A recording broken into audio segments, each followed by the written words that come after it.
Skywalk ভাঙা নিয়ে তরজায় কেন্দ্র। রাজ্য স্কাইওয়াক নিয়ে মুখ্যমন্ত্রীর মন্তব্যে বিভ্রান্তি। মেট্রোর এয়ার স্পেস নিয়ে তৈরি হয়েছে জটিলতা।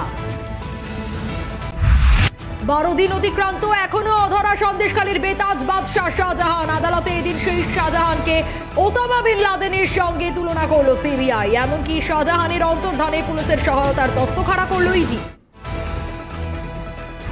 লোকসভা নির্বাচনের আগে বুথ ভিত্তিক পরিষেবা শুরু রাজ্যের, তার জন্য সমস্যার সমাধান কর্মসূচি নিয়ে আলোচনায় মুখ্যমন্ত্রী।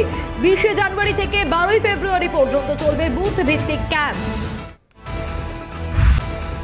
ফের কেন্দ্রীয় প্রকল্পের টাকা নিজেদের নামে চালানোর অভিযোগ উঠল রাজ্যের বিরুদ্ধে। অভিযোগ, কেন্দ্রীয় প্রকল্প সর্বশিক্ষা মিশনের ফান্ডের টাকা অবৈধভাবে তরুণের স্বপ্ন প্রকল্প নামে চালাচ্ছে রাজ্য সরকার। চাঞ্চল্যকর তথ্য সিএনএর হাতে।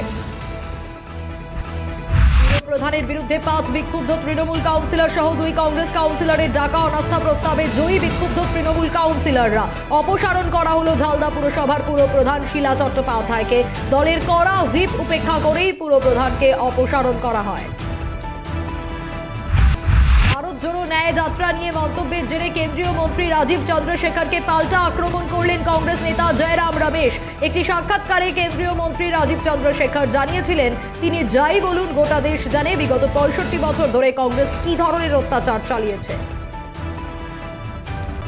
পুরুলিয়ায় একাধিক এলাকায় আয়কর হানা। ঝাড়খণ্ডের একটি কয়লা কাণ্ডের সঙ্গে নাম জড়ালো পুরুলিয়ার। বুধবার সকাল থেকে একযোগে পুরুলিয়ার একাধিক জায়গায় অভিযান আয়কর দপ্তরের আধিকারিকদের।